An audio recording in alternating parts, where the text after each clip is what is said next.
My name is Kimberly. I'm 26 years old. I'm a freelance writer currently living in London. So a few years ago, I was dating someone from Pakistan. So I went over for a visit. I stayed there for about 2 months.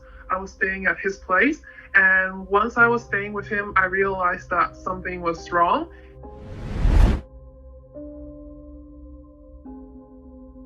He wouldn't let me leave the house. I couldn't go anywhere without him. And when he was leaving the house without me, he would lock me in his room.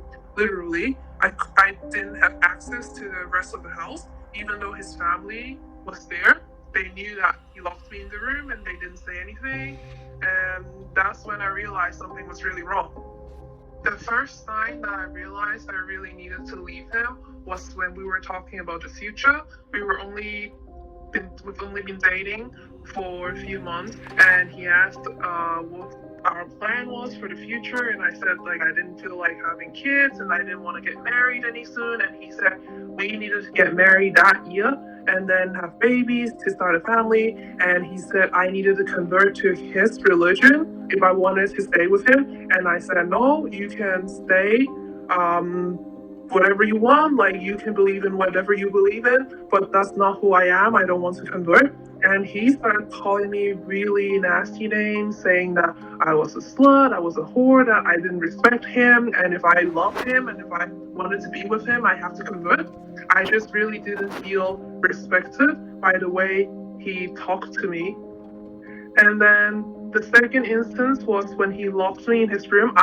Have I had other friends in Pakistan that I wanted to visit, and I said I want to stay in their place, and he said no. He asked why would I feel the need to visit someone and stay over. They have got like brothers or cousins in the house, like other males, and he really didn't like that. He was just saying I just wanted to sleep with everyone. That's why I want to stay with my friends. He was again calling me so many names, and then he ended up locked me.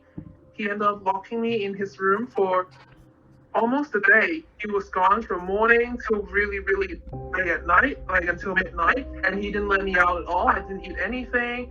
I didn't have access to the kitchen. I couldn't go outside. Another thing was when I was in his house, I was just looking through his drawers, and then I found a gun, a handgun, I believe, and then he took me. He said, "Yeah, that's his gun." He said it's very common in his country, and he had like several guns as well. And then he took me to another room, like the garage. He took me to the garage, and then he showed me some other machine guns and handguns that he had assembled as well.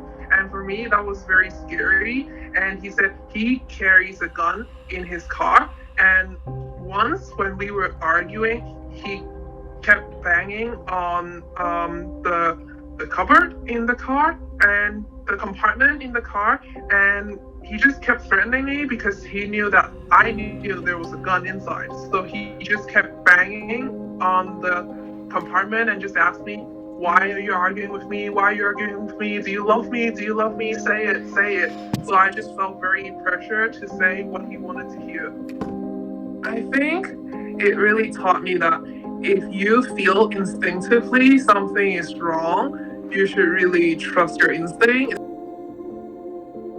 When I first met him, I noticed that he was a bit unusual from other people, but I just gave him the benefit of doubt, saying that, like some people are different. It doesn't mean that they're bad people, but in his case, he was an evil person. So I think I would, like, I now know more to be firm and remove myself from that situation and never to even explore the possibility if, like, what harm he could do to me.